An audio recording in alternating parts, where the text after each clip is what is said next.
नमस्कार, स्वागत है आपका एबीपी गंगा पर। आप देख रहे हैं उत्तराखंड प्राइम, आपके साथ मैं हूं लवी गुंबर। इस वक्त की बड़ी और अहम खबरों के साथ खबरों के सफर की शुरुआत। तो पहली खबर बाजपुर से, जहां सुल्तानपुर पट्टी में एक प्राइवेट बस अनियंत्रित होकर पलट गई। हादसे में सीसीटीवी फुटेज भी सामने आया, जिसमें यह साफ देखा जा सकता है कि यह हादसा कैसे हुआ। तो हादसे में चालक और परिचालक समेत 3 लोग गंभीर रूप से घायल हो गए हैं, जबकि कई यात्रियों को चोट लगी है। बताया जा रहा है बस शनिवार रात्रि करीब 3 बजे जालंधर पंजाब से पीलीभीत जा रही थी और इसी दौरान हादसे का शिकार हुई। और जिस वक्त यह हादसा हुआ उस दौरान बस में लगभग 41 यात्री सवार थे। तो तस्वीरें देखिए, सीसीटीवी कैमरे में कैद हुई ये तस्वीरें, किस तरह से रफ्तार का कहर और अनियंत्रित होकर हादसे का शिकार हुई बस पलट गई। चालक परिचालक समेत 3 लोग गंभीर रूप से घायल हैं, जिन्हें सीएचसी में भर्ती कराया गया, जबकि 12 अन्य घायल इलाज के लिए सीएचसी में भर्ती हैं। तो जिस वक्त यह हादसा हुआ उस दौरान बस में 41 लोग सवार थे। तो हादसे की सीसीटीवी फुटेज सामने आई है और तस्वीरों में साफ देखा जा सकता है कि किस तरह से रफ्तार का कहर देखने को मिला और अनियंत्रित होकर यह बस पलट गई। उधर रुड़की में कुट्टू के आटे में मिलावट की शिकायत के बाद प्रशासन ने छापेमारी अभियान चलाया। कुट्टू आटा सप्लाई और बेचने वाली दुकान से आटे का सैंपल लेकर जांच के लिए लैब में भेजा गया है। लैब की रिपोर्ट आने के बाद प्रशासन कार्रवाई की बात कर रहा है। तो आपको बता दें, कुट्टू का आटा खाने की वजह से 100 से ज्यादा लोगों की तबीयत बिगड़ गई थी और साथ ही मंगलोर में भी 2 बच्चों समेत 4 लोगों में फूड पॉइजनिंग की शिकायत मिली है। तो नवरात्रि में खास तौर से कुट्टू का आटा जो लोग उपवास रखते हैं, व्रत रहते हैं, वो सबसे ज्यादा इस्तेमाल करते हैं और ऐसे में मिलावटी आटे का शिकार हुए 100 से ज्यादा लोग बीमार हो गए, जिसके बाद जागा प्रशासन और सैंपल लिए गए। इस सभी तथ्यों को ध्यान में रखते हुए फूड सैंपल्स भी ले ली गए। जो 5-6 दुकानें थी जिनसे ये आटा खरीदा गया था इन संबंधित व्यक्तियों द्वारा, उनको तत्काल बंद करवा करके सैंपल्स कलेक्ट कर लिए गए थे। सैंपल की रिपोर्ट अभी आनी शेष है, इट इज़ अवेटेड। जिन दुकानों से इन्होंने लिया है, जो होलसेलर है इसके, उनकी भी दुकान को तत्काल बंद करवा दिया गया, वितरण को बंद करवा दिया गया है। अभी जांच भी गतिमान है। उधर बटकोट में 21,000 फीट की ऊंचाई पर तिरंगा लहरा रहा है। 3 पर्वतारोही युवाओं ने काला नाग की चोटी को फतेह कर तिरंगा लहरा दिया। कैसे हुआ यह पूरा मिशन, चलिए आपको दिखाते हैं अपनी खास रिपोर्ट में। हिमालय पर मिशन काला नाग, 21,000 फीट की ऊंचाई पर लहराया तिरंगा।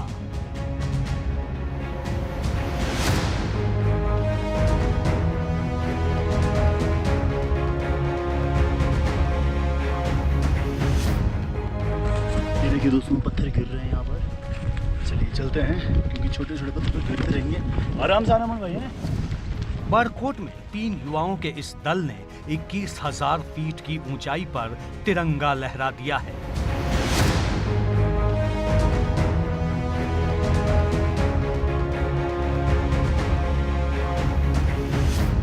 काला नाग नाम की पहाड़ी पर पहुंचकर युवाओं ने मानो आसमान छू लिया।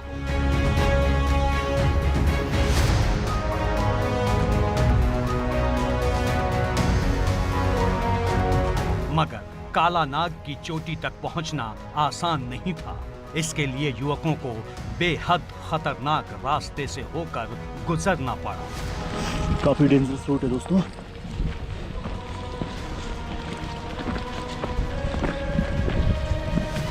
हमें एकदम अलर्ट रहकर चलना पड़ रहा है, क्योंकि पत्थर गिरने का भय भी है।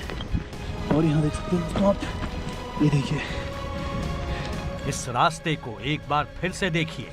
अगर पैर फिसला तो जान बचाना मुश्किल होगा, मगर इनके हौसले की दाद देनी होगी, जो इतनी ऊंचाई पर भी ये बहादुरी दिखा रहे हैं। जा रहा हूँ, ये हर्सिल वैली है, बटवाड़ी। सामने जो दिख रहा है, इधर भागीरथी 1, 2, 3 भी दिख रही है। वैसे तो इस दल में 7 सदस्य थे, मगर दल के 3 सदस्य ही दुर्गम और खतरनाक घुमावदार रास्तों को चढ़ते हुए चोटी तक पहुंच पाए। मैं शब्दों में बयान नहीं कर सकता हूँ इस खुशी को। हम अभी 6387 मीटर की हाइट पे हैं और तिरंगा के नीचे, मतलब शांति, जिसे शांति कहते हैं। और यहाँ पहुँचने के लिए जो एफर्ट हमने लगाया है, उसकी भी हम तीनों ने जो एफर्ट लगाया है हालांकि अगर हमारी पूरी टीम यहाँ पे पहुँच पाती तो और भी ज़्यादा मज़ा आता है, लेकिन फिर भी ठीक है। मेरा यह तीसरा या चौथा एक्सपीडिशन है। 3 बार मैं नंदा गुंगटी पे अटैम्प्ट कर चुका हूँ, बट वो सक्सेसफुली हुआ नहीं। और ये फर्स्ट टाइम था मेरा जो ये ब्लैक पीक पे एक्सपीडिशन का, और ये सक्सेसफुली समिट रहा। काला नाग की चोटी पर तिरंगा फहराने के साथ ही इन्होंने भगवान शिव की आराधना भी की। पूजा टाइम। त्र्यंबकम यजामहे सुगंधिं पुष्टिवर्धनम उर्वारुकमिव वंदनाय मृत्युर्मोक्षिर्महामृता। ओम हर हर महादेव। जय कालानाग महाराज पर्वत की जय हो। जय हो। नाग की फन की तरह दिखने के चलते इस पहाड़ी को काला नाग पर्वत कहा जाता है।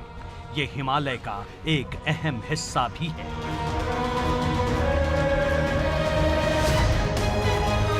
इसके शिखर तक पहुंचकर युवाओं ने इतिहास रच दिया है। एबीपी गंगा के लिए वरकोट से नितिन चौहान की रिपोर्ट।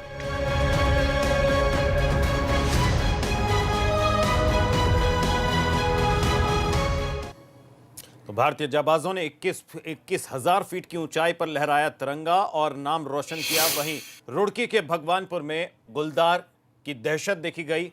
सीसीटीवी में गुलदार की चहलकदमी देखी गई है। बताया जा रहा है इलाके में 3 गुलदार देखे गए। वन विभाग ने इन गुलदारों को पकड़ने के लिए पिंजरा तक लगा दिया, लेकिन अब तक ये गुलदार पकड़ में नहीं आए हैं। तो गुलदार देखकर इलाके के लोगों में काफी दहशत है। भगवानपुर इलाके में ये 3 गुलदार देखे गए, जिससे ग्रामीण काफी दहशत में हैं। तो गुलदारों का खौफ इलाके के लोगों में है। अजगर तो आपने खूब देखे होंगे, मगर अब जो अजगर हम आपको दिखाने जा रहे हैं 100 किलो का है, जबकि उसकी लंबाई 16 फीट है। इस अजगर को काशीपुर से रेस्क्यू किया गया है।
ने सूचना दी कि उनके घर के आसपास पाइथन देखा जा रहा है, तो उस पाइथन को रेस्क्यू करने के लिए टीम को भेजा गया। और ये बर्मीज पाइथन है। लगभग इसकी वजन 91 kg मेजर की गई है और लंबाई इसकी 16 फीट मेजर की गई है। अब इसको सुरक्षित जंगल में छोड़ा जा रहा है ताकि आबादी से दूर रहे। ये अजगर अभी भले ज्यादा हरकत न कर रहा हो, लेकिन इसके जंगल में अगर कोई फंस जाता तो उसकी जान बचना मुश्किल थी। बरसात खत्म हो चुकी है, मगर अब भी अजगर जैसे जीव आबादी वाले इलाके के आसपास नजर आ रहे हैं। रामनगर से दानिश खान की रिपोर्ट, एबीपी गंगा।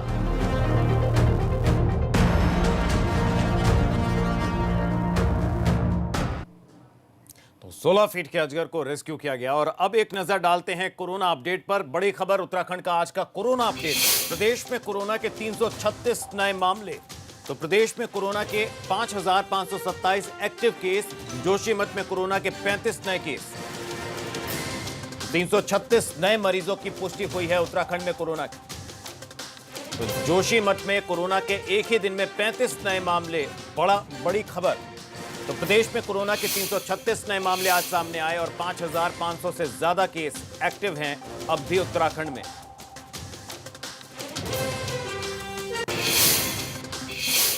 इस बार लगता है कि रोडवेज कर्मचारियों की दिवाली काली रहने वाली है। रोडवेज कर्मियों को 4 महीने से वेतन नहीं मिला है। इसी से गुस्साए रोडवेज कर्मी कल से धरने पर हैं।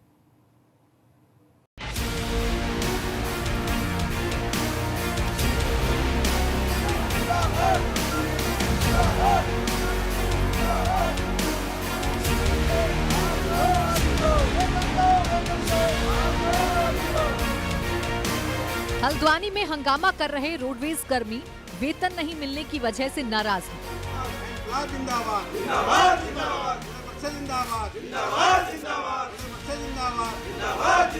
रोडवेज कर्मियों का कहना है कि इन्हें 4 महीने से वेतन नहीं मिला है। ऐसे में कर्मचारियों ने मंगलवार को एक दिन के लिए धरने का ऐलान कर दिया है। जून से लेके अभी तक 4 माह का वेतन नहीं आया है, 5वां महीना खत्म होने वाला है और इसमें जो कर्मचारी वर्ग है हमारा ये काफ़ी आहत है क्योंकि उसमें कुछ कटौती भी कर दी गई थी। हमारा एक दिवसीय है, पूरे कुमार रीजन में 14 शाखाएं हैं और 14 शाखाएं 10:30 बजे से लेकर 4:30 बजे तक अपना धरना प्रदर्शन करेंगे। सैलरी नहीं मिलने से कर्मचारियों के सामने अब उनके परिवार के गुजारे का संकट है। कई कर्मचारी तो दाने दाने के लिए मोहताज हो गए।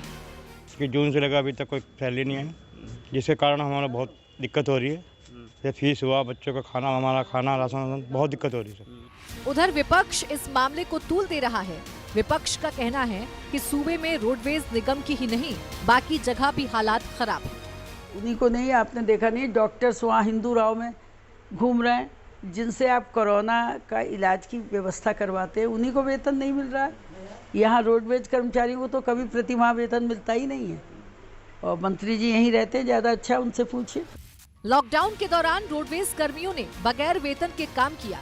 प्रवासियों को घर लेकर आने में इनकी अहम भूमिका रही, लेकिन अब सरकार इनके दर्द को समझ नहीं रही है। त्योहार का सीजन है, ऐसे में अगर हाथ में पैसा नहीं होगा तो त्योहार की रौनक भी फीकी ही रह जाएगी।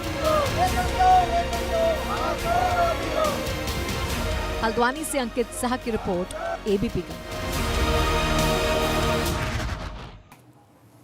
वहीं केंद्र सरकार की ओर से जॉलीग्रांट एयरपोर्ट के डोमेस्टिक एयरपोर्ट से इंटरनेशनल एयरपोर्ट में विस्तारीकरण की मंजूरी तो मिल गई है, मगर स्थानीय लोगों ने इसका विरोध शुरू कर दिया है। कहा जा रहा है कि एयरपोर्ट के विस्तारीकरण के लिए करीब 10,000 बेशकीमती पेड़ काटे जाएंगे।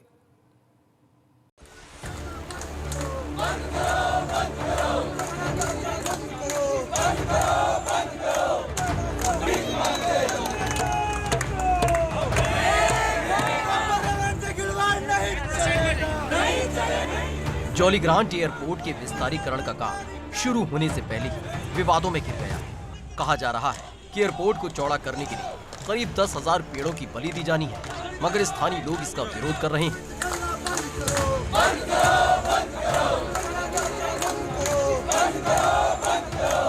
नाराजगी इस बात को लेकर है कि बगैर किसी तैयारी के ये फैसला लिया गया है। लोगों का कहना है कि एयरपोर्ट के नाम पर पर्यावरण के साथ छेड़छाड़ क्यों की जा रही है। पेड़ों काटने की ज़रूरत क्या है? क्या प्रॉपर एनालिसिस किया गया है? क्या ट्रैफिक का यहाँ पे फ्यूचर प्रोस्पेक्ट्स देखे गए हैं? कितना ट्रैफिक बढ़ेगा, कितना प्लेन्स आएंगे, और जो जितने एयरपोर्ट आसपास बने हुए हैं, चंडीगढ़ हो गया, भोपाल हो गया, जयपुर, वहाँ पे भी एक्सपेंशन हुआ, वहाँ कितना ट्रैफिक बढ़ा। चंडीगढ़ का एयरपोर्ट बिल्कुल खाली रहता है, वहाँ हार्डली एनी फ्लाइट आती है। इतना बड़ा इन्वेस्टमेंट कर दिया, क्या इसकी क्या ज़रूरत है? लोगों का तर्क है कि उत्तराखंड बहुत बड़ा प्रदेश नहीं है, हेली सेवा के जरिए यहाँ पर आवाजाही भी ज्यादा नहीं होती है, लिहाजा इसके लिए पेड़ों की बलि चढ़ाने की क्या जरूरत है। यहाँ से दिल्ली कहते हैं 4 घंटे में पहुँच जाएंगे, चंडीगढ़ 3 घंटे में पहुँच जाएंगे, तो यहाँ एयरपोर्ट की क्या ज़रूरत है? 1 करोड़ की पॉपुलेशन का प्रदेश है ये, जबकि क्या यहाँ पे इतनी ज़रूरत होगी? क्या यहाँ पे इतना ट्रैफिक होगा? तो हमारी मांग यही है कि इसकी कोई ज़रूरत नहीं है, पर्यावरण को छेड़ा ना जाए, जैसा पर्यावरण है उसको रहना दिया जाए।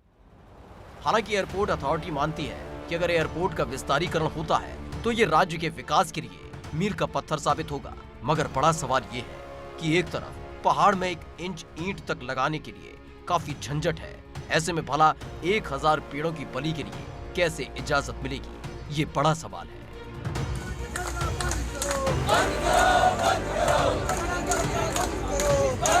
देहरादून से विनोद कुमार की रिपोर्ट, ABP गंगा।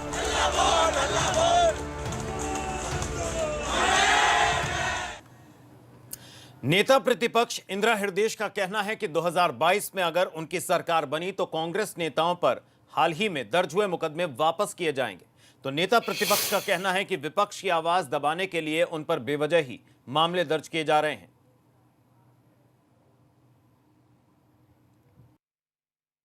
इस तरह मन भर ले ये सरकार, जितने मुकदमे लगाना चाहे लगा दे। हमारी सरकार आ रही है और हम सब मुकदमे खारिज कर देंगे। क्या भारतीय जनता पार्टी कार्यक्रम नहीं होते? अगर हरीश रावत सिद्धपुर का की परिक्रमा करने गए रोजगार की दृष्टि से, तो मुकदमे लगाना कोई ज़रूरी नहीं था। और वो नज़रअंदाज ना करके जानबूझकर लगाते हैं ताकि आगे ना जाएं, लेकिन कांग्रेस के किसी कार्यक्रम को रोक तो नहीं पाए। उधर द्वाराहाट से भाजपा विधायक महेश नेगी को नैनीताल हाईकोर्ट से बड़ी राहत मिली है। हाईकोर्ट ने विधायक की गिरफ्तारी पर रोक लगा दी है। इसके साथ ही कोर्ट ने पीड़ित महिला को नोटिस जारी कर जवाब दाखिल करने का आदेश दिया है। कोर्ट अब सभी मामलों की सुनवाई एक साथ करेगा। विधायक महेश नेगी पर एक महिला ने यौन उत्पीड़न का आरोप लगाया था। साथ ही महिला की पत्नी की तरफ से महिला के खिलाफ ब्लैकमेलिंग का मामला दर्ज कराया गया था। तो अब सभी मामलों की एक साथ सुनवाई करेगा कोर्ट। महेश नेगी को कोर्ट से राहत मिली। विधायक पर यौन उत्पीड़न का आरोप है, महिला पर भी ब्लैकमेलिंग का आरोप है। ये जो रेप के ये सारे एक फॉल्स एलिगेशन है और जिसमें कि ये पूरी एफआईआर एक काउंटर ब्लास्ट एफआईआर है, क्योंकि महेश नेगी जी और उनकी वाइफ ने पहले ही नेहरू नगर थाने में इसी शिकायतकर्ता के अगेंस्ट एक पैसे मांगने की और ब्लैकमेलिंग की एफआईआर रजिस्टर करा रखी है। इसी के चलते कोर्ट ने पहले 1/10 को रीटा नेगी जी को स्टे दिया और आज महेश नेगी जी को इसके अंदर अरेस्ट का स्टे मिला। वहीं आईटीबीपी के डीजी एस देशवाल चीन सीमा पर लगी अग्रिम चौकियों के दौरे पर हैं। देशवाल 18 किलोमीटर पैदल चलकर बोगदियार पहुंचे और इससे पहले एस देशवाल मुंशियारी पहुंचे थे। तो मुंशियारी पहुंचने पर उन्होंने सेना के अधिकारियों से सीमा क्षेत्र और अग्रिम चौकियों के बारे में जानकारी भी ली। चीन सीमा पर चौकसी बढ़ाने के लिए आईटीबीपी ने मिलम, रेलकोट, लीलम, दोंग और बोगदियार में नई चौकियां स्थापित की हैं। एस देशवाल इन चौकियों पर सुरक्षा व्यवस्थाओं का जायजा लेंगे। साथ ही वो चौकियों पर तैनात जवानों, अधिकारियों की समस्याएं भी सुनेंगे। और उत्तराखंड प्राइम में फिलहाल वक्त एक ब्रेक का है। ब्रेक के उस पार भी खबरें जारी हैं। बने रहिए एबीपी गंगा के साथ। एबीपी गंगा, खबर आपकी, जुबान आपकी।